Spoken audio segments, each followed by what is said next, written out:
हर जंग की अपनी कहानी होती है। कुछ कहानियां इतिहास की किताबों में लिखी जाती हैं, कुछ मेडल्स में, कुछ यादों में और कुछ उनका इंतजार करते हुए परिवारों के दिलों में। हम अक्सर सैनिकों की वीरता को याद रखते हैं, लेकिन उन कहानियों को कौन संभाल कर रखता है जो समय के साथ खो सकती थी। आज पैरेलल लाइव्स में हम मिल रहे हैं एक ऐसी साहित्यकार से जिन्होंने सिर्फ फौजी जिंदगी को देखा नहीं, उसे महसूस किया, उसे जिया और फिर उसे शब्दों में अमर कर दिया। एक शिक्षिका, एक कवित्री, एक लेखिका, एक फौजी पत्नी और सबसे बढ़कर उन कहानियों की संरक्षक जो देश को अपने वीरों और उनके परिवारों की याद दिलाती रहती है। Mrs. Shashi Padha. Welcome to Parallel Lives, Stories Beyond the Uniform.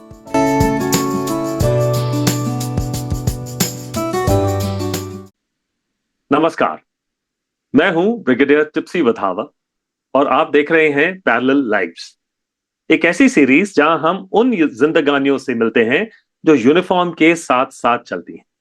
आज मेरे साथ हैं मिसेस शशि। शशि जी सिर्फ एक मिलिट्री स्पाउस नहीं है, वो एक प्रसिद्ध साहित्यकार भी है। हिंदी साहित्य की अनेक विधाओं में लिखने वाली एक सशक्त लेखिका, एक अध्यापिका और एक कवित्री भी। और वीरता, बलिदान और सैनिक जीवन की कहानियों को संजोने वाली एक बहुत गहरी आवाज। उनकी रचनाएं भारत और विदेश के शिक्षण संस्थानों के पाठ्यक्रमों का हिस्सा भी रही हैं। उन्हें अनेक राष्ट्रीय सम्मान प्राप्त हुए हैं और उनकी पुस्तकें जैसे शौर्य गाथाएं और निर्भीक योद्धाओं की कहानियां हमें याद दिलाती हैं कि वीरता सिर्फ रणभूमि में नहीं, यादों और कहानियों में भी जीवित रहती है। शशि जी, पैरेलल लाइव्स में आपका बहुत बहुत स्वागत है। Thank you very much brigadier Wadhwa.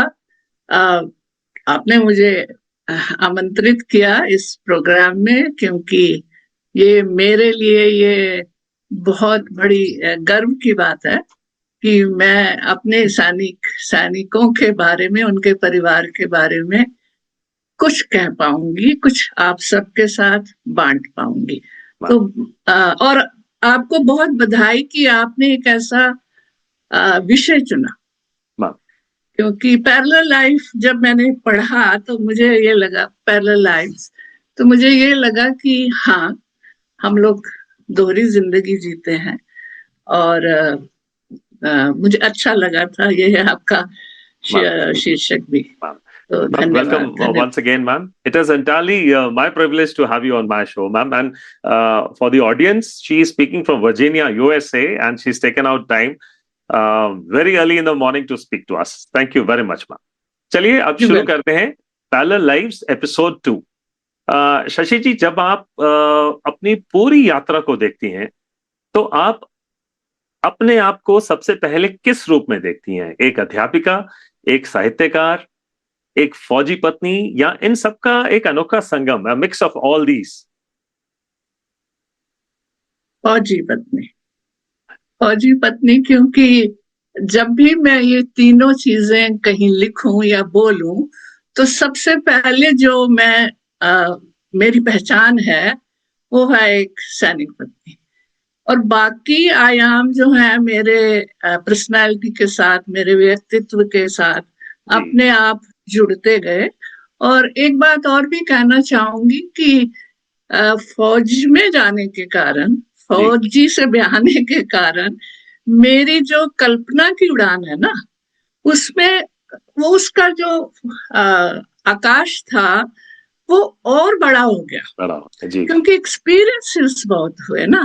और बहुत से लोगों से मिली, बहुत सी भाषाओं को मैंने जाना, बहुत से रीति रिवाज, हर तरह के लोगों को जब मैंने पहचाना, तो राइटर तो शायद मैं बन गई, इन सब का असर हुआ। और अध्यापिका तो मेरे डीएनए में है, मेरे माता पिता भी अध्यापक रहे हैं। और फिर हम लोग जो फौजी हैं, पत्नियां हैं, मेरे ख्याल अधिकतर बाकी चीजें छूट जाती है, स्कूल हर जगह होते हैं, तो हम लोग काम स्कूलों को ज्वाइन कर लेते हैं। तो लेकिन फिर भी मैं कहूंगी अबव ऑल मैं सैनिक पत्नी हूँ और गर्व के साथ कहूंगी। जी जी। जी। वहां से आगे बढ़ते हैं शशि जी। और मैंने ये देखा है कि आपने अपने हस्बैंड के साथ दो मेजर लड़ाइयां देखी हैं, 71 की लड़ाई और उसके बाद में कारगिल की लड़ाई। तो 71 की वॉर में जब आप बिल्कुल ही एक यंग मिलिट्री स्पाउस थी, नया नया आपने फौज को देखा था कि कैसे होता है, और आते ही आपको 1971 जो हिंदुस्तान की सबसे बड़ी लड़ाई है वो आपको विटनेस करनी पड़ी, और आपके हस्बैंड पैरास में थे और उसमें बहुत ही इंटीमेट रूप से शरीक हुए। तो उसके दौरान जब देश जंग लड़ रहा था, तब एक युवा फौजी पत्नी के रूप में आप किस भावनात्मक यात्रा से गुजर रही थी? आपकी यात्रा वो कैसी थी? कैसे वो पल थे आपके? हमें उसके बारे में बताइए। बहुत भावुक पल थे। और क्योंकि मैं पली बड़ी हूँ जम्मू से, और मेरे आसपास बॉर्डर ही है, और मैंने 62 65 की बार भी देखी है जी बढ़ते हुए। और 65 तक तो हम लोग सड़कों पे जाके जवानों को हार पहनाते थे, उनको गुलदस्ते देते थे। जी। लेकिन बड़े गर्व के साथ, शायद तभी मेरे मन में आ गया था कि शादी करूंगी तो किसी फौजी से फौजी के करूंगी। साथ बहुत बढ़िया। और यस, लेकिन जब 71 वार हुई, तो उससे पहले हम लोग, मैं आपको बताना चाहूंगी कि हमारी जो पलटन थी 9 12 स्पेशल फोर्सेस, वो जंगलों में रहती थी और ट्रेनिंग है मतलब वहीं पर वो रखते, लेकिन फैमिलीज उन्होंने सेमी फील्ड एरिया रखा था। फैमिलीज कभी कभी 2 4 महीने के लिए अलाउड थी। जी तो मैं उन टेंट में रहते थे, ना बिजली ना पानी ना, मैं बस मेस में खाना खाना, लेकिन 3 4 परिवार, लेकिन पूरी यूनिट। तो मुझे याद है कि मेरी कंडीशनिंग वहीं से होने लग गई। जी जब जी मैंने एज ए युवा सैनिक पत्नी, जो मैंने उन लोगों को देखती थी, उनकी ट्रेनिंग, वो पहाड़ी चढ़ जाते थे, या वैष्णो देवी हर सैटरडे फ्राइडे को जाते थे, जी या वार क्राइस दूर से मुझे सुनाई पड़ती थी ट्रेनिंग के दौरान। तो मुझे ऐसे लगता था कि I am part of it. और बिल्कुल। मुझे वहीं से समझिए कि मैं समझ गई कि मैं, ये कोई दूसरी जिंदगी है, ये ये ये दूसरे लोग हैं, ये जी आम लोग नहीं है। तो सबसे बड़ी बात तो यही थी कि मैं जब पलटन में ही रहने के लिए चली गई, छोटी ही उम्र थी, 19 साल की उम्र थी। तो वहीं से मैं आपको बता रही हूँ कि ट्रेनिंग होगी। फिर जी उसके बाद आपको आपने 71 जंग की, युद्ध की बात की है, जी तो ये पहले ही मोबिलाइज हो गए थे। अगर मैं बता सकती हूँ तो मैं बता देती हूँ। ये पहले ही जम्मू के 3 बॉर्डर्स पर हमारी पलटन ना मोबिलाइज हो गई थी, अक्टूबर में ही, दिवाली के आसपास। तो पता नहीं था जंग कब होगी, युद्ध कब होगा, हमको पता नहीं था, लेकिन हमें वो, ये लोग चले गए थे छम्ब एरिया में, पुंछ एरिया में, और जम्मू के पास चिकन नेक एरिया में। तो ये ऑफिसर जो थे, क्योंकि मेरे मायके वहां थे, तो ये घर आते जाते थे, ओके मिलने आते थे, उनकी लड़ाई कब होगी ये पता भी नहीं था। ओके। तो ये घर आते थे, चलो खाना खा लेकर, मतलब घर का खाना हो जाता है। जी तो अच्छा लगता था इन लोगों का आना। लेकिन एक बात मैं आपको बताऊं, मुझे कभी भी नहीं लगा कि लड़ाई होगी। ओके। I never anticipated. ऐसे जी लगा कि हाँ, ऐसे ये लोग आते हैं जाते, जैसे हंसते हैं खेलते हैं, तो युद्ध का तो पता ही नहीं। लेकिन फिर एक 3 जनवरी, 3 दिसंबर को अचानक गोले बरसने लगे, कर्फ्यू, कर्फ्यू नहीं, ब्लैकआउट की हो गया, ये सब हो गया। तो उन दिनों मैं एक बात बताना चाहूंगी, मेरे हस्बैंड किसी बीमार चोट के कारण जम्मू हॉस्पिटल में जी एडमिट थे। और 4 जनवरी को जब लड़ाई शुरू हो गई, तो अचानक पता चला कि ये तो जो हमने सोचा नहीं था। मैं देखती थी, और जब पता किया हस्बैंड का, तो पता चला कि इन्होंने हॉस्पिटल बेड पर एक स्लिप रखी कि मैं जा रहा हूँ। वाह। मतलब ऐसे इनको छुट्टी नहीं मिली होगी, तो इन्होंने वहां पे एक स्लिप रखी, I want to join my boys, और ये वहां से चुपचाप हिचहाइक करते हुए, ये मुझे बाद में पता चला, ओके ऑफिसर्स ने बताया, क्योंकि मैंने जब हॉस्पिटल में पता किया तो he is not there. Okay so उन्होंने कहा वो तो चले गए हैं, कहाँ चले गए हैं मुझे नहीं पता था, मुझे बिल्कुल नहीं, पर अंदाजा था। तो एक तो ये एक्सपीरियंस था। जी दूसरा, उन्हीं दिनों जो ऑफिसर्स, एक मैं आपको बताना चाहूंगी, के.आई. कुमार थे, माउंटेनियर, आपको पता होगा, हाँ नाइन जी पैरा हाँ के। जी कल कुमार जी। वो भी जब युद्ध शुरू हुआ तो दूसरे तीसरे दिन ही हमारे घर आ गए। तो बोलते, मैम मैं अपना बैग यहाँ छोड़ रहा हूँ और मैं जा रहा हूँ। किरण कहाँ जा रहे हो? मैम बॉर्डर पे। तो मतलब मैंने बाद में, इतनी समझ तो थी नहीं, मुझे बाद में पता चला कि वो, उसको छुट्टी नहीं मिल रही थी, ही वॉज पोस्टेड इन इमट्राट। ओके तो छुट्टी नहीं मिल रही थी, तो वो वहां से छुट्टी ले, मतलब पता नहीं कैसे वो ओके वहां से आ गया, and he join the battalion. So bag मेरे पास छोड़ दी। तो इस तरह ये सब मैंने एक्सपीरियंस किया हुआ है। और ये सारे ऑफिसर्स हमारे घर से होके बॉर्डर पे गए थे, मेरी माता पिता से आशीर्वाद लेके गए थे, वो जी ऐसे फौजी गाड़ियों में, और वो सारे मुझे वो याद है। और मेरा पर्सनल एक्सपीरियंस तो ये था कि मुझे डर नहीं लगता था, पता नहीं क्यों, मुझे बहुत विश्वास था।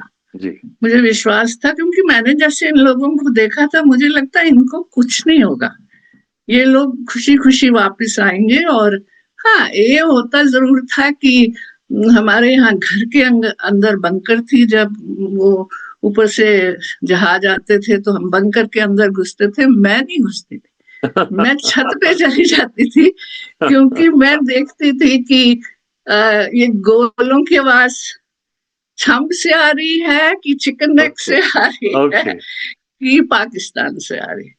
तो ये मेरा उन दिनों का एक्सपीरियंस था। और कोई डर नहीं, कोई खौफ नहीं, और अच्छा ही था, अच्छा ही था जी। बहुत आई बढ़िया am ma'am. Proud of. No wonder you're married to an outstanding officer from 9 paras, which is one of the elitist special forces that we have in the Indian Army, which has got a yes very yes long checkered history और बहुत अद्भुत कारनामे कर दिखाए हैं 9 paras। Ma'am Kargil के yes. दौरान आपने प्रधानमंत्री श्री अटल बिहारी वाजपेयी, जो उस टाइम हमारे प्रधानमंत्री थे, उनको एक पत्र लिखा था और उन्होंने उसका जवाब भी दिया था। उस पत्र के पीछे हमें यह बताएं कि आपकी भावना क्या थी और आज उस याद को आप किस रूप में देखती हैं। ब्रिगेडियर बाधवा वो मेरे लिए बहुत प्राइज चीज है मेरे लिए। और हुआ ये प्लान नहीं था, ऐसा था कि अ, ये जो कारगिल की वार है ना, ये पहली बार ऐसी थी कि ये मीडिया वार भी थी। जी we could see everything on our TV. Absolutely जवान जो अब हमारे फौजी चढ़ रहे हैं या वो उतर रहे हैं या शहादत हो रही है या उनकी डेड बॉडीज आ रही हैं, ये पहली बार हमने देखा था, उससे पहले तो नहीं देखा था। जी ये सब बिल्कुल कहीं पर बताया भी नहीं जाता था शायद, और कोई तरीका भी नहीं था। तो उन्हीं दिनों क्या हुआ कि I was very much involve with the troops and their families. Right मेरे हस्बैंड जो बॉर्डर एरिया पे जाते थे, तो बॉर्डर एरिया तो नहीं पर रियर वगैरह में जो तैयारी के लिए ये लोग इकट्ठे होते थे, तो कभी कभी मैं भी चली जाती थी साथ में उनसे। अच्छा लगता था, जवानों को कुछ मिल लिया, उनके साथ बातचीत कर ली, हम लोग कुछ खाना वाना बिस्किट कुछ लेके चले जाते थे दोनों जन, या ऐसे। तो वो मुझे, पर हुआ ये कि मुझे किसी ने वाजपेयी जी की किताब भेंट की, जी मेरी 51 कविताएं। तो मुझे लगा ये तो कवि है। तो मुझे उन दिनों ही मैंने एक्चुअली कविताएं लिखनी शुरू की थी, और मैंने सैनिकों के ऊपर बहुत सी कविताएं लिखी, और उन कविताओं को पंजाब केसरी में लगातार प्रकाशित होती थी। उन्होंने जो, हाँ, पंजाब केसरी जो पंजाब से आती है, जी जी बिल्कुल जी नेशनल न्यूज़पेपर है। जी तो मुझे लगा कि अरे मैं इनको बताऊं तो सही कि पता नहीं क्यों, I don't know what is that particular moment when I thought of writing to him.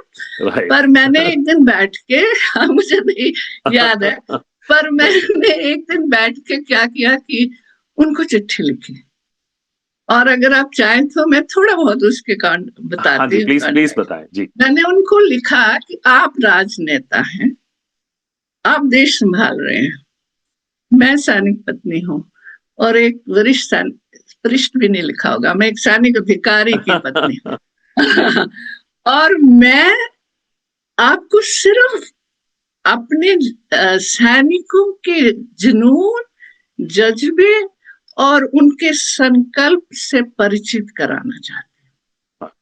मैंने कहा आम लोग ये समझते हैं कि ये गाते हैं, कोमल होते हैं, ये डांस करते, जो फौज का है जी, क्लब में जाते हैं, डांस करते हैं, ये सब करते हैं, है ना, आम लोगों को ये उनका। तो मैंने उनको ये लिखा कि ये केवल जब इन्होंने जाना होता है, मैं जिन सैनिकों के बारे में आपको लिख रही हूँ, जब इन्होंने जाना होता तो ये पूरे तन मन धन से अपने आप को उसके लिए तैयार भी करते हैं और चले जाते हैं, फिर ये नहीं सोचते कि हमारे पीछे क्या है, कौन है, क्योंकि उनको विश्वास होता होगा शायद कि हमारे पीछे हमारे परिवार को संभालने वाला। तो ये सब लिख दिया मैंने उनको अपने जवानों के बारे में कि वो ड्रामा भी करते हैं, वो फूल भी उगाते हैं, वो गाते भी हैं, वो सब कुछ करते हैं, लेकिन आज जब नेशन को उनकी जरूरत है तो मुझे गर्व है कि वो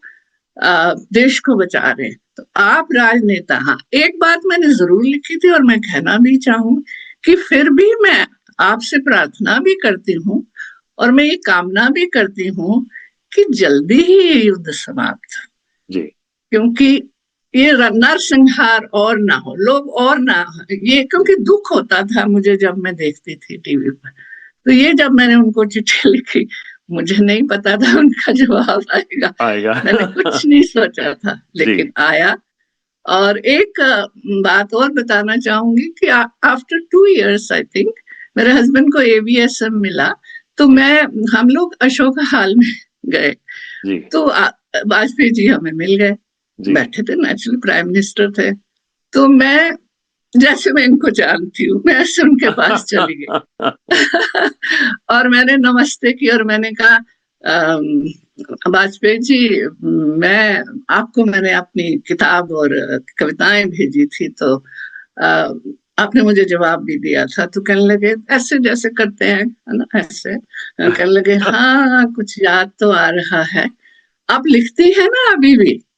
तो मैंने कहा जी मैं लिख रही हूँ। तो उन्होंने कहा कि एक बात है, आप पे बहुत जिम्मेवारी है, आप सैनिकों की वीरता को, सैनिकों की कहानियों को आम जनता तक पहुंचाएं, बस मेरा यही आशीर्वाद है, लिखते रहिए। I can not forget those words when he said. तो this was my about that letter. और बाई चांस हो जाता है जिंदगी में कभी, लेकिन it's a very very prized position with me. वो लेटर आपने मेरे साथ शेयर किया है, मैं ऑडियंस के साथ में शेयर करूंगा, मैं वीडियो में उनको दिखाना चाहूंगा कैसे। शशि जी, इससे आगे हम बढ़ते हैं। जैसे अभी आपने कहा वाजपेयी जी ने आपको एक संदेश दिया, तो हम इतिहास में युद्ध और विजय को ही सिर्फ याद रखते हैं, लेकिन आपके हिसाब से सैनिकों और उनके परिवारों की कौन सी कहानियां हैं जो अक्सर इतिहास से छूटी रह जाती हैं, कि लोग उन्हें भूल जाते हैं, कभी मतलब उनका जिक्र भी नहीं होता, उसके बारे में हमें कुछ बताइए। देखिए, मैं हमेशा एक बात को कहती हूँ कि एक दिन के लिए आप टीवी पर एक नाम पढ़ते हैं, दुखी भी होते हैं, कुछ पलों के लिए उनके अंतिम संस्कार के वीडियोस भी आते हैं, शहीद की बात कर रही हूँ, है ना, शहीद के, लेकिन उसके बाद सारा देश भूल जाता है, बिल्कुल दूसरी खबर आ जाती है और कुछ जो देश में हो रहा हो। कोई नहीं जानता कि इस दाह संस्कार के बाद या इतनी बड़ी जो किसी को मिला है शौर्य और ये पुरस्कार या अशोक चक्र, ये वो, सिवाय यूनिट के क्या कोई दूसरा उस पर ध्यान देता है? मुझे नहीं लगता। जी मुझे ऐसा लगता है कि किसी को वो चीज याद ही नहीं रहती। बिल्कुल। और फिर युद्ध शुरू होता है उन परिवारों का, उनकी परिस्थितियां बदली हो जाती हैं ब्रिगेडियर वाधवा, मैंने खुद देखा है। उनके बच्चों के भविष्य बदली हो जाते हैं, उनके स्कूल बदली हो जाते हैं, उनको गांव में जाना पड़ता है क्योंकि मोस्टली हमारे जवान गांव से होते हैं। तो आप सोचिए कहीं कंटोनमेंट में अच्छे आर्मी स्कूल में जिनके बच्चे पढ़ रहे हैं, अच्छे आप एकोमोडेशन में रह रहे हैं, वेलफेयर हो रहा है, सब कुछ हो रहा है, सारी फैसिलिटीज है, अचानक 11 दिन के बाद आपको अपने गांव जाना है, आपके बच्चे भी वहां जाएंगे और फिर वहां क्या फैसिलिटीज मिलेंगे नहीं पता है उनको। तो ये सारा बातें ये सोच करके मैंने जो दूसरी किताब लिखी थी निर्भीक योद्धाओं की कहानियां, वो सिर्फ इसीलिए लिखी थी कि वो जो युद्ध तो होता है सीमाओं पर, लेकिन उसके बाद उनके परिवारों का युद्ध सारी उम्र होता है, the whole life till their children are grown up. और बस इसीलिए यही सोच करके मैंने शायद वही कहानियां हैं, उन कहानियों को मैंने सिर्फ शब्द रूप दिए, मैंने तो जिया भोगा है, देखा सुना है, वो उनको सिर्फ मैंने शब्दों में बांध दिया, ये सोच करके कि शायद कभी कुछ लोग पढ़ेंगे, शायद उनको जानेंगे, शायद उनकी हेल्प करेंगे। हेल्प तो उनको जरूरत फाइनेंशियल तो नहीं होती है जी, पर मेंटल और दिस इमोशनल सपोर्ट, और उनके बच्चों को कोई सोच करके कहीं एडमिशन मिलेगी या कुछ होगा, ये सब सोच के मेन तो यही था कि I wanted to bring their stories in light, people should read, know about them, or try to reach out to them. That was my aim. Ma'am मेरा अगला सवाल निर्भीक योद्धाओं की कहानियों से ही है। मैम ये पुस्तक लिखते हुए और इतने वर्षों तक सैनिकों, शहीद परिवारों और साहित्य से जुड़े रहने के बाद आज आपके लिए असली निर्भीकता का क्या अर्थ है, क्या मायने हैं? मैम देखिए, निर्भीक का मेरा सबसे बड़ी बात ये है, जब मैं टाइटल ढूंढ रहे थे हम लोग इसके लिए, तो इसका अर्थ होता है बियॉन्ड द फियर। जो इंसान या जो सैनिक डर को भगाकर, डर उसको छुए भी नहीं, वो निर्भीक होता है। जो पता है, आप भी जानते हैं और मैं भी जानती हूँ कि हम सैनिक को पता होता है कि सामने दुश्मन है, सामने डेथ भी है जी, सामने में डिसेबिलिटी भी हो सकती है, और दुश्मन उनको देख सकता है, लेकिन वो दुश्मन को ढूंढते हैं।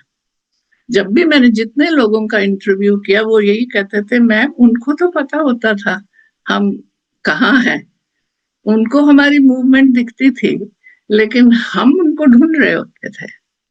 अब देखिए, जैसे एक आपको बात बताती हूँ, कैप्टन सुशील खजूरिया के फादर ने मुझे कहा था जब मैं उनका इंटरव्यू ले रही थी, मैम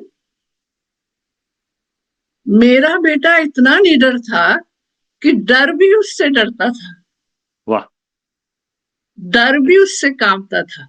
तो ये सारी बातें मुझे ध्यान में, और सुधीर वालिया के फादर से जब मैं मिली, किताब मैंने भेंट की, तो उन्होंने कहा, मैम मैंने तो उसको उंगली पकड़ के सिर्फ चलना सिखाया था, जंगलों को छानना और पहाड़ियों को में कूदना तो वो पता नहीं कैसे अपने आप सीख गया। मेरा तो बच्चा, मैंने तो खाली उंगली पकड़ी थी उसकी। ये निर्भीकता है। मेजर मोहित शर्मा की आप देखिए, भेष बदलकर दुश्मन के कैंप में रहना और फिर सब भाषा सीखनी, सब कुछ मेरे विचार से ये निर्भीकता है। एक पीयूष महाजन है 9 पैरा के, सामने बिल्डिंग में आग लगी है, हुक्म है कि आप अंदर जाएंगे, जो भी उनको करना ही है, उनका काम। जी जी जानते हैं कि पता नहीं इस बिल्डिंग से बाहर आना है कि नहीं आना है, लेकिन अंदर जाना है, दुश्मन को ढूंढना है, दुश्मन को मारना है। तो ये निर्भीकता है। अगर आप मेरे विचार से, बिल्कुल यही निर्भीकता है। फिर सामने पता है, लेकिन आपने निडर होकर के उसका सामना करना है सामने, और उसको खत्म भी करना है। बिल्कुल बिल्कुल। जी, मैम तो मेरे यही हिसाब है। से शायद 9 पैरा का पर्यायवाची होगा निर्भीकता। अगर आप मुझसे पूछती तो मैं आपको बिल्कुल, बोलती कि निर्भीकता क्या है, तो मैं कहते 9 पैरा ऐसे। बिल्कुल। जब वहां बिल्कुल। पर आप देखिए, एक तस्वीर है मेरे पास, मैंने भेजी नहीं आपको, 4 अशोक चक्र जब खड़े हैं ना, तो हाँ, मैंने लिखा भी है कि अशोक चक्र हमारा राष्ट्र चिन्ह है। राष्ट्र चिन्ह है ना अशोक, बिल्कुल बिल्कुल अशोक जी। स्तंभ पे जो स्तंभ पे अशोक। जी। मेरे विचार से ये 4 मूर्तियां, जी। 4 मूर्तियां ही अशोक स्तंभ है। अशोक स्तंभ। इसीलिए एक्सेलेंट इनको अशोक चक्र, एक्सेलेंट ये मतलब उनको पर्सोनिफाई करते हैं। एक्सेलेंट। ये मेरे विचार से। जी मैम जी इन योद्धाओं को हजारों सलाम और जी। कोटि कोटि नमन। मैम हम आपकी अभी दूसरी बुक के बारे में बात करते हैं, शौर्य गाथाएं। सो ये पुस्तक लिखते समय कौन सी एक कहानी ने आपको सबसे अधिक प्रभावित किया और क्यों? और ऐसी कहानी जो अभी तक आपको द्रवित करती है या मोटिवेट करती है, मैम ऐसी कौन सी कहानी है? ब्रिगेडियर बाजवा वैसे तो सारे ही मेरे बच्चे हैं, क्योंकि मैं हमेशा ये मानती आई हूँ कि मेरे सामने पले बड़े हैं, क्योंकि सेकंड लेफ्टिनेंट से होते हुए मेजर कर्नल भी बने हैं ये सब बच्चे। और जब वो मेरे सामने ही चले जाते हैं इस दुनिया से, बहुत दुख होता है। जी हमें तो अपने जवानों से भी बहुत लगाव है। अभी तक we are in touch with them, I we call each other. जी। तो आपने जो मुझे प्रश्न किया, तो मैंने शुरू ही वैसे वहां से किया था। एक मैं आपको बताना चाहूंगी कि श्रीलंका में कैप्टन हरपाल 1 पैरा के और कैप्टन सतीश शर्मा दोनों जब ये शहीद हो गए, तो मैं दिल्ली में थी उन दिनों। तो मुझे बताया गया कि उनके अस्थि कलश आ रहे हैं श्रीलंका से, तो आपने उनके अस्थि कलश लेकर के उनके परिवार को पलटन में जाना है। अच्छा। सीनियर ऑफिसर वाइफ और मैं बाई चांस दिल्ली में थी, तो आपने उनको लेकर के जाना है। आप सोच सकते हैं, जिन बच्चों को मैंने 1 हफ्ता पहले दिल्ली से विदा किया, जिनकी मैंने शादियां देखी, जिनकी बहुओं को मैंने वधू प्रवेश किया अपने घर में एज ए सीओज वाइफ, हाँ, है ना, उनके अस्थि कलश। लेकिन हिम्मत तो करनी थी। जी जी और मेरे साथ जनरल भारद्वाज की वाइफ दीपा, और हम दोनों, हमें गाड़ी आई, हमने, आप सोच सकते हैं, उन अस्थि कलशों को हमने अपने गोद में रखा, दिल्ली से नाहन तक लेकर गए। और फिर उनकी हरपाल की वाइफ वहां थी, दूसरी जो मधु थी सतीश की वाइफ, वो अपने गांव चली गई थी रस्म रिवाज की वजह से। और जब उसको वो, मैंने, मुझे अभी तक मैं काम जाती हूँ, जब उसको पकड़ के हम मंदिर में लाए और उसको कहा कि विदा करो, आई can not forget that moment. ये बहुत बहुत दुख की बात थी, क्योंकि उसने जब उस कलश में हाथ रखा और उसकी अंगूठी ढूंढ के निकाली और उससे बातें की, ये सब मैं कैसे भूल जाऊं। और एक और मैं आपको बताना चाहती हूँ, जो मेरे लिए बहुत कठिन था, बहुत ज्यादा कठिन था। हमारे एक हवलदार मदन थे, हाँ। वो किसी आतंकी हमले में शहीद हो गए थे। तो मुझे कहा गया कि मैम जाकर के उसकी फैमिली को आपने बताना है, मैं इसके लिए तैयार नहीं थी। ये काम मैंने पहले नहीं किया था। एज ए सीईओ's वाइफ मैं वेलफेयर, डांस वांस प्रोग्राम ये सब कराते थे, हम उनको पढ़ाते थे, ये सब करते थे। लेकिन मुझे याद है कि मैंने आंखें बंद करके पहले भगवान से, देवी माता से प्रार्थना की कि मुझे शक्ति दे दो, मैं कैसे जाऊंगी। और वो सीन मैं नहीं भूल सकती। मैं जब उनके घर गई, जीप से उतरी, तो उसने सोचा और बाकी जो फैमिलीज थी कि मेम साहब मिलने आई हैं। जब मैं उनके कमरे में अंदर गई तो उसने मुझे रूह अफ़ज़ा का ग्लास लेकर के, मेम साहब बैठिए, मेम साहब ये वो, और सामने तस्वीर टंगी हुई उसकी और उसके पति की, साथ ही उसके कील पर उसके हस्बैंड की वर्दी टंगी हुई, टोप भी टंगी हुई। और ये आई है बड़ी खुश, इतनी खुश कि मेम साहब मेरे घर आई हैं, इतने घर हैं, मेरे पास क्यों आए हो? कि शायद उससे पहले, एक दिन पहले वेलफेयर में ना उसने बड़ा अच्छा डांस किया था। अच्छा। तो उसको लगा मुझे वही बधाई देने आई है, प्यार करने आई है। वो मेरे लिए जिंदगी का सबसे मुश्किल, मेरा गला रुंध जाता है, मोमेंट था टू टेल हर, कृष्णा आप मेरी तरफ ऐसे क्यों देख रही हैं मेम साहब जी? मैं उसको पूछी तेरा घर है, तेरे घर में कौन कौन है, सास ससुर कैसे हैं, आप क्यों पूछ रही हैं? फिर मुझे बताना पड़ा, मदन नहीं आएगा। तो ये एक दो है तो बहुत सारे, लेकिन ये एक दो आपके साथ बांट रही हूँ कि और क्या होता हूँ। मैं समझ सकता हूँ मैम। एंड मैम, जिस तरह का फौजी यूनिट्स में एक परिवार का माहौल होता है, और परिवार जैसा एक हम लोग इफेक्ट क्रिएट करते हैं मैम, कि हर एक सदस्य जो है वो, मतलब सीओ और सीओ की वाइफ जो हैं वो माँ बाप हो जाते हैं हमारे, और बाकी सब हम बच्चे हैं मैम उनके। तो उस हिसाब से रहते हुए ये सब इन चीजों से गुजरना, मैं आपसे बिल्कुल I can empathize with you ma'am, बहुत ही मुश्किल हो जाता है। और ये चीजें ऐसी हैं जो जिंदगी भर आपको याद आती रहेंगी मैम, आपको थोड़ा सा झकझोर करती रहेंगी ma'am.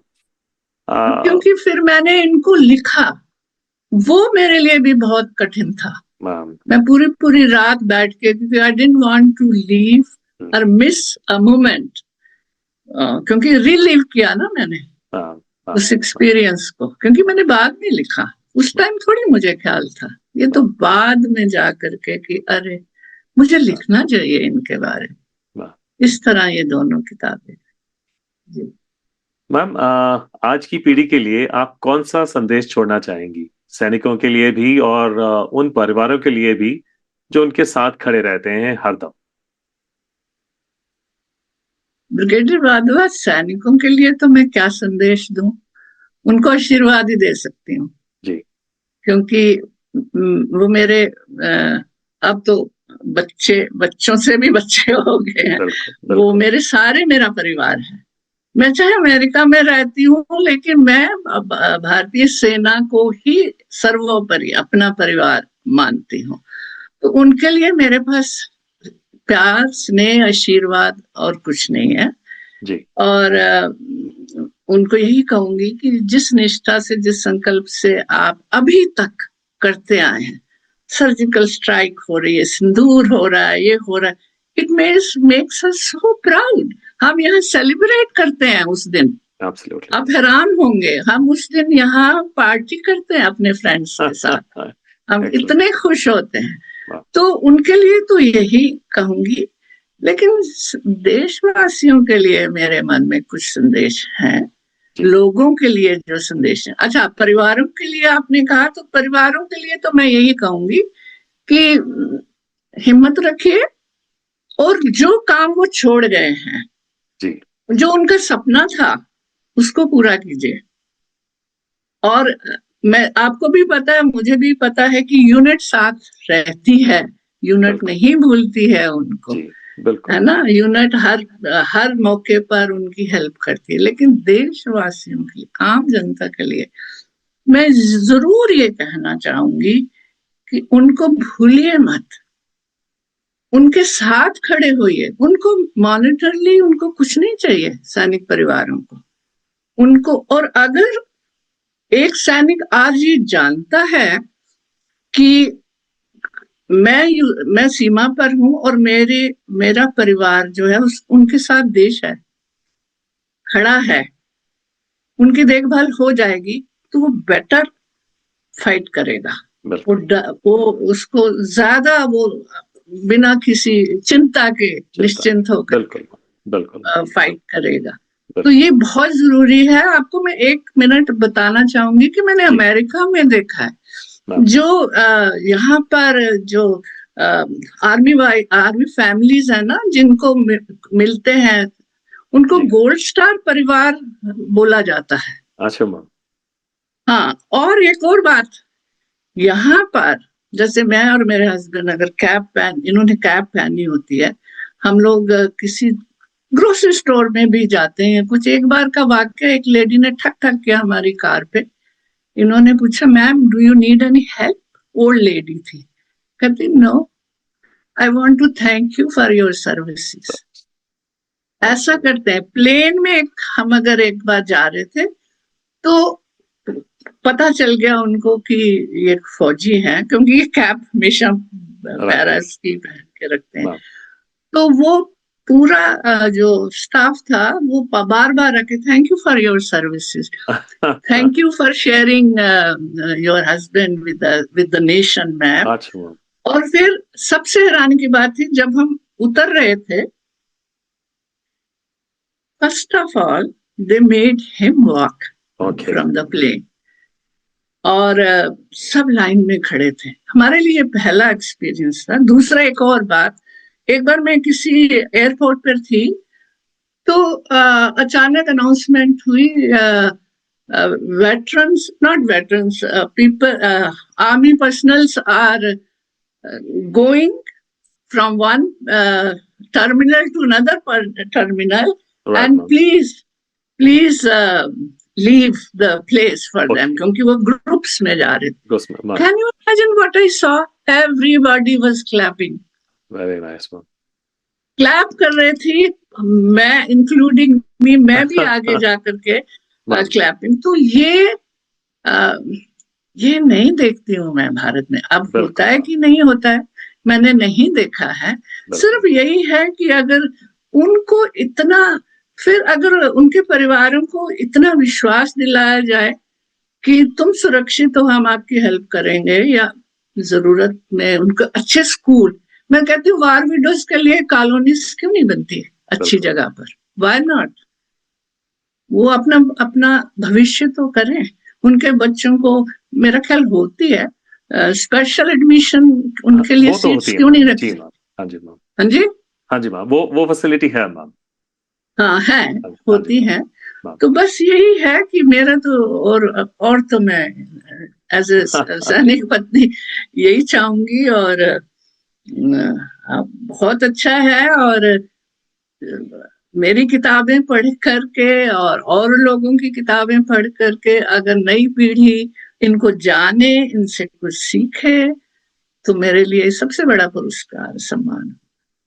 Ji, thank you very much ma'am. आपने इतनी दिल को बिल्कुल एकदम द्रवित करने वाली बातें आज हमें बताई, और एक नए पहलू से हमें रूबरू कराया मैम, जो शायद हमारी देश की सिविल जनता, जो हमारे मासेस हैं, हमारी मेजॉरिटी है, उन्हें इन चीजों के बारे में नहीं पता मैम। कि उनके दिमाग में जो एक ग्लैमरस इमेज है एक मिलिट्री स्पाउस की और एक फौजी पत्नी की, वो शायद इस सीरीज का मकसद भी यही है मैम, कि उसे थोड़ा सा हिलाना और थोड़ा सा उसे वास्तविकता का रूप देना। People should see actually what is there, and what they perceive from the movies is just एक मिथ्या है मैम। आपका इस शो पर आने के लिए बहुत बहुत धन्यवाद मैम। आपकी पुस्तकों का जो लिंक्स है वो मैं दर्शकों के साथ में मैं शेयर करूंगा, ताकि लोग उसे पढ़ सकें, उससे प्रभावित हो सकें और सीख सकें कि कुर्बानी क्या होती है और निर्भीकता के असली मायने क्या है।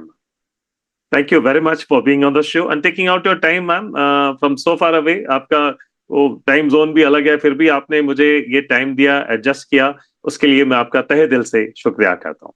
Thank you very much. Thank you very much, Brigadier Madhva. And at least I could talk about the most, the topic of which is so close to my heart. Wow.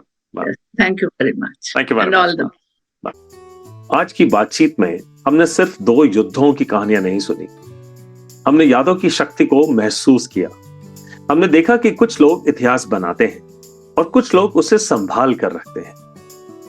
Shashi जी ने हमें याद दिलाया कि वीरता सिर्फ बैटलफील्ड तक सीमित नहीं होती, कभी वो इंतजार में होती है, कभी सहनशीलता में होती है, कभी शब्दों में और कभी उन कहानियों को अगले पीढ़ी तक पहुंचाने में।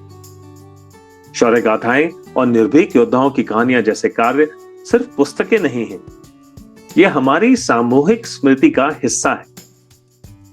शशि जी, आपका बहुत बहुत धन्यवाद। आपने सिर्फ कहानियां नहीं लिखी, आपने उन्हें जीवित रखा है।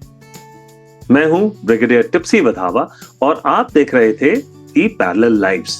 फिर मिलेंगे एक और कहानी के साथ, एक और जिंदगी के साथ जो चलती रही parallel. Stories beyond the uniform. जय हिंद।